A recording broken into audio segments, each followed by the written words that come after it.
It's now my great pleasure and honor to present to you the 2010 Commencement speaker, Rachel Maddow.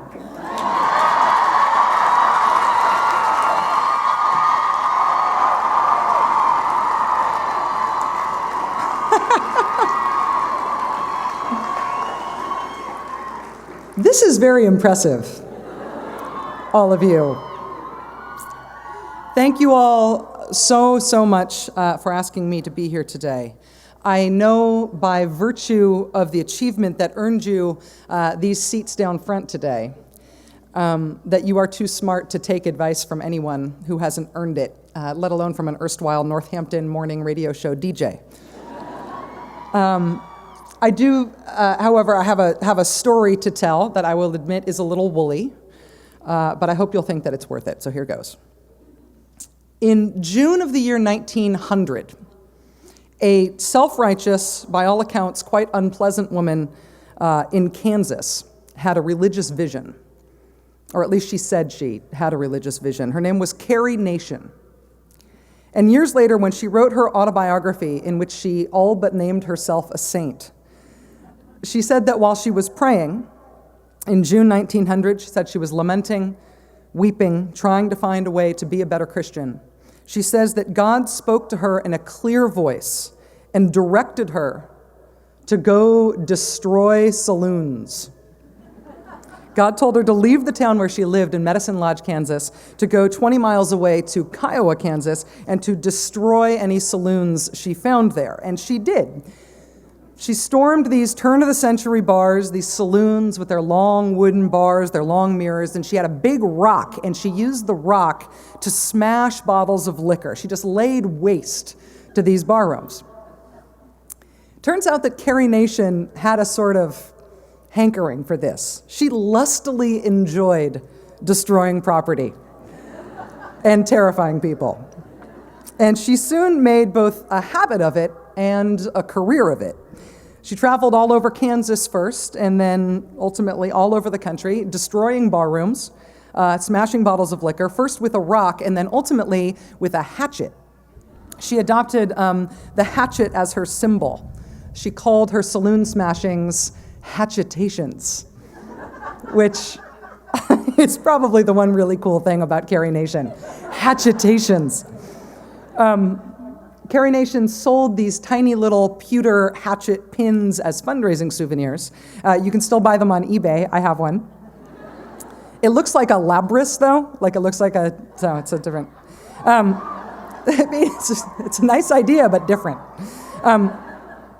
Carrie Nation's fundraising was actually for herself. It was so she could promote herself as essentially a sideshow act, the saloon smasher, and she had a sideshow act manager promoting this traveling saloon smashing roadshow that she did all over the country. Now, as a person who's become not a little bit obsessed with Carrie Nation, I have come to think of her mostly as an American huckster, just promoting herself. But of course, she was also promoting her cause, which was temperance, outlawing drinking, prohibition.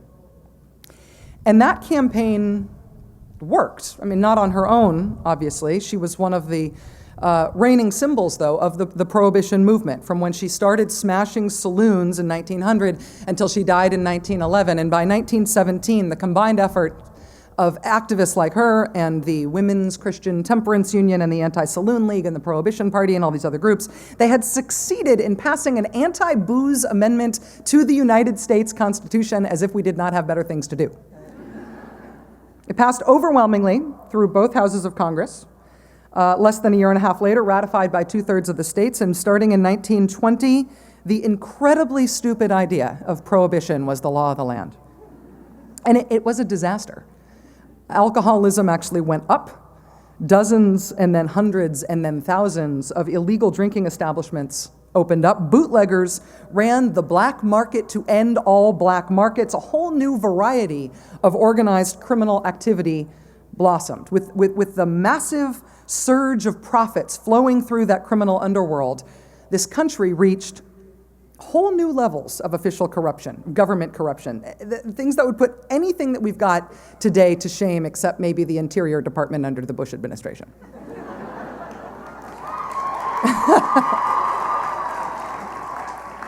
It's not about the Bush. I mean, that was really, the specifics there. Remember, they put the Abramoff guy as the number 2 guy in charge of the Department of the Interior. And there was that one office where they were snorting meth off the toaster oven. And the people who worked in the office regulating the oil industry were actually having affairs with oil industry lobbyists. Anyway, so the Bush administration Interior Department maybe can compete. And actually, if you think about it, there was that morning last summer where 44 people got arrested all at once in New Jersey on corruption. Remember that? And then there's Rod Blagojevich. So, all right, maybe we can't imagine what super corrupt criminal government looks like, but in Prohibition, it was really bad. In the Depression, the criminal economy that was a side effect of the carry nations of the world convincing us to ban booze, that criminal economy was big enough that it crowded out a lot of the real economy. Trying to recover from the Great Depression meant, in part, trying to figure out means of stimulus spending that wouldn't just disappear into the gangster economy, which was quantitatively an actual competitor to the legitimate economy. Now, granted, we do remember some cool things from that era. Flapper dresses.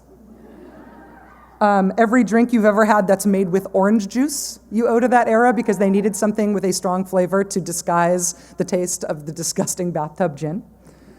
But basically, it was a huge drag. It was a huge public policy failure. I'll just give you one other concrete example of how barbaric and stupid this time was in American public policy. Consider industrial alcohol. There's alcohol for drinking, right, which is banned at that time.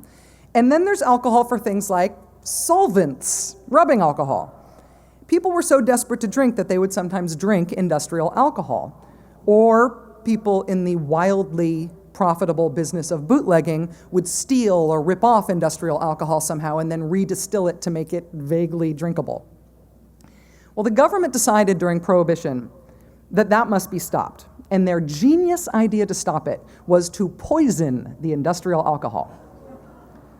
Deborah Bloom is a great writer, wrote about this for Slate.com recently. The government took industrial alcohol and they added things like kerosene, gasoline, benzene, mercury salts, nicotine, ether, formaldehyde, chloroform, acetone. They would add known poisons to these things that they knew people wanted to drink, and then, people would still drink them and they would die from drinking them. It's been estimated that as many as 10,000 people may have been killed by government actions this way during Prohibition, when the government decided to discourage people from doing something that people already knew was really bad for them, but they wanted to do it anyway.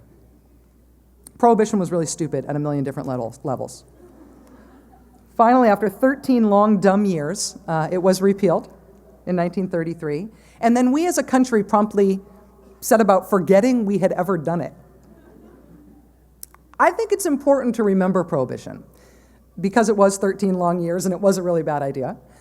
But it's also important to remember Prohibition because enacting it was a huge disaster for our nation, but it was a personal triumph for Carrie Nation.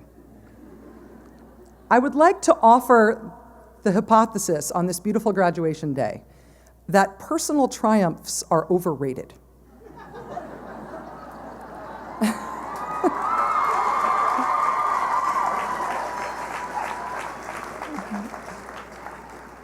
I mean, if you think about it, when Jack Abramoff got the White House to install his on-the-take corrupt patsy as the number 2 job at the Department of the Interior, thus leading to the snorting meth off the toaster oven, sleeping with the oil lobbyists vibe at the Department of the Interior, that was a personal triumph for Jack Abramoff.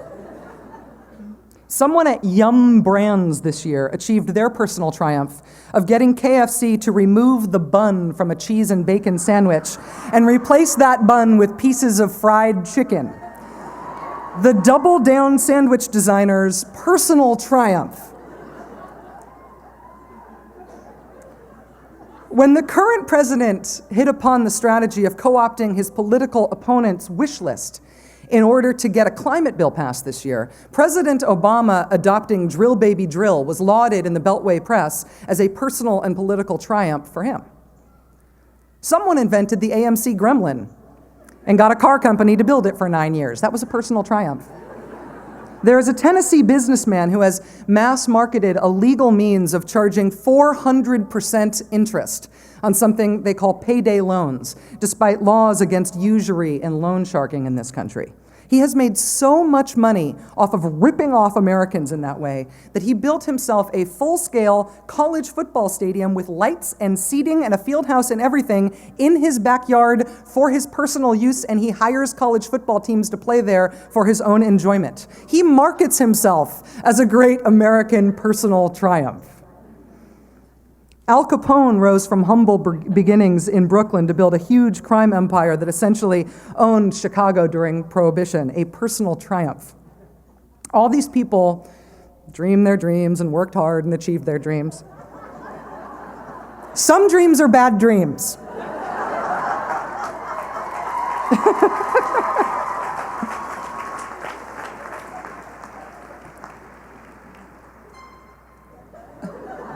Will you do that again?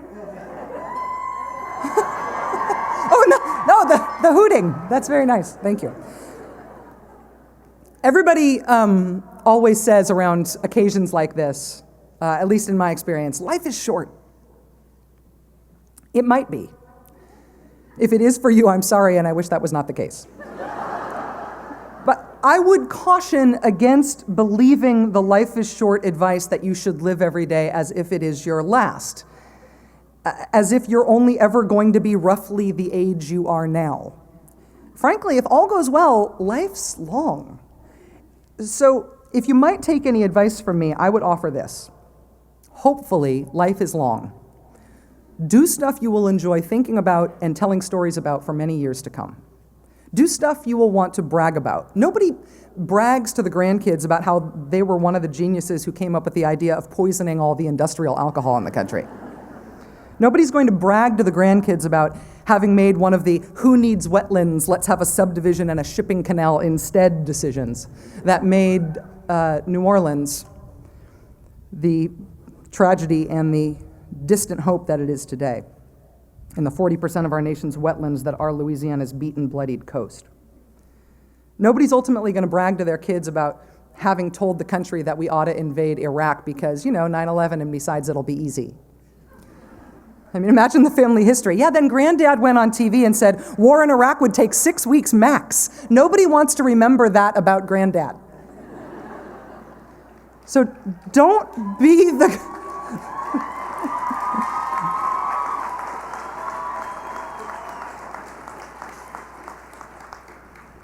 So I would advise, if you have the choice, don't be the granddad, don't be the grandma whose temporal personal triumph is something that you only hope gets forgotten in history. In the big picture, standing at age 22-ish, or 40-ish, or 62-ish, Ada Comstockers, right on.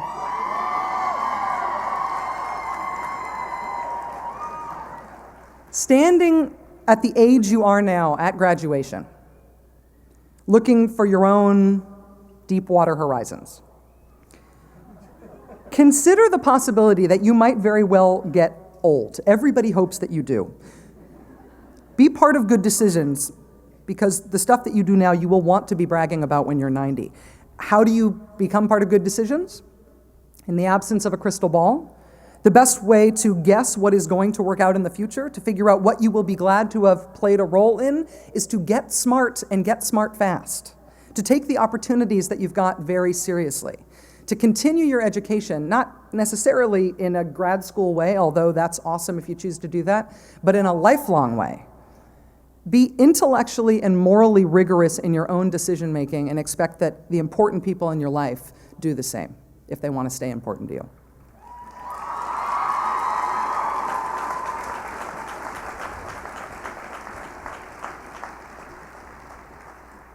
Gunning not just for personal triumph for yourself, but for durable achievement to be proud of for life is the difference between winning things and leadership.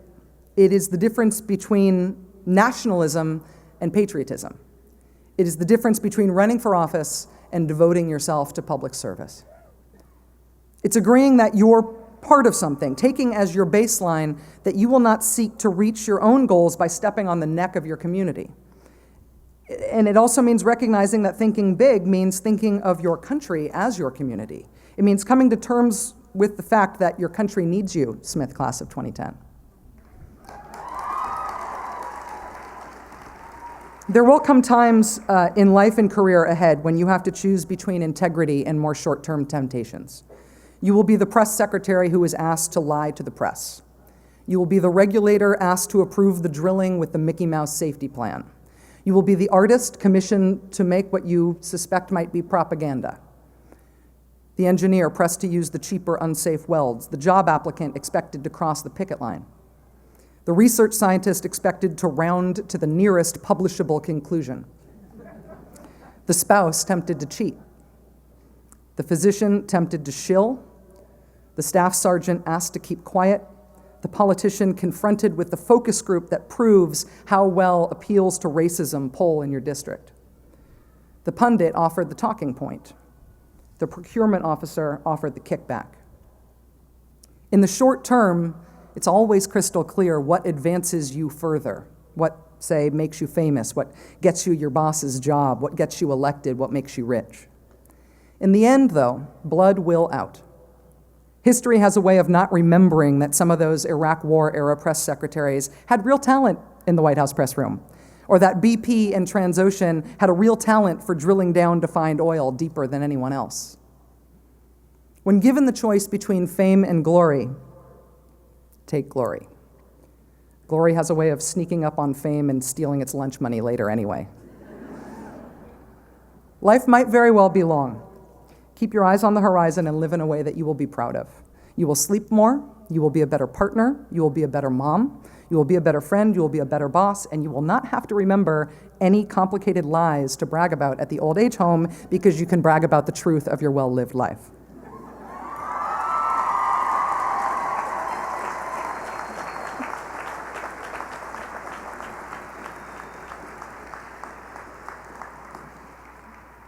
In conclusion, I'm not going to be egotistical enough to ask you to remember any of this advice.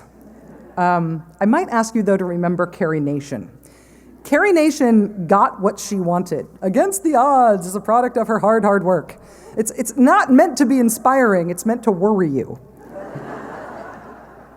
You are graduating from Smith College. You are well prepared, you are poised, you are well connected, you are wicked smart, and you are already accomplished. Do not for yourself today, but for yourself to be proud of at the end of your life. Do not for the fame, but for the glory. Learn the difference.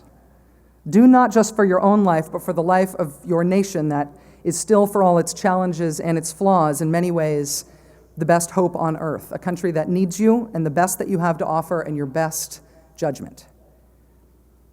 Thank you very much for asking me to be here. Thank you for having already done the hard work that got you here. And please enjoy this moment. Be proud of yourselves. We're all so very proud of you.